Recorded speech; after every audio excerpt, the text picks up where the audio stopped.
Tennessee રાજ્યએ senate સંયુક્ત ઠરાવ number 442 દ્વારા BAPS સ્વામિનારાયણ સંસ્થા અને પૂજ્ય બ્રહ્મવિહારીદાસ સ્વામીને ઔપચારિક રીતે માન્યતા આપી। આ ઠરાવમાં BAPSના વૈશ્વિક આધ્યાત્મિક નેતૃત્વ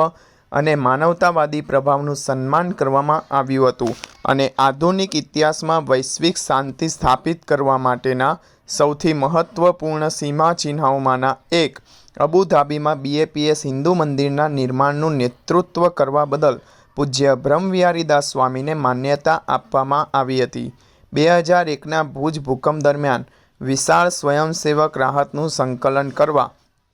COVID-19 રોગચાળા દરમિયાન માનવતાવાદી સહાયનું નેતૃત્વ કરવા અને યુક્રેન રશિયા સંઘર્ષ દરમિયાન યુદ્ધ શરણાર્થીઓની સેવા કરતી રાહત શિબિરો સ્થાપવા બદલ પણ તેમને માન્યતા આપવામાં આવી હતી। આ બધું જ પૂજ્ય પ્રમુખ સ્વામી મહારાજ અને પૂજ્ય મહંત સ્વામી મહારાજના માર્ગદર્શન અને આશીર્વાદ હેઠળ હાથ ધરવામાં આવ્યું હતું,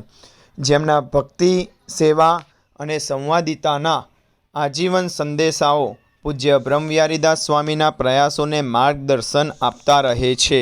રાજ્યભરમાં તેમના પ્રત્યેના ઊંડા આદરને પ્રતિબિંબિત કરતા ગવર્નર બિલ લીએ તેમના વરિષ્ઠ સલાહકાર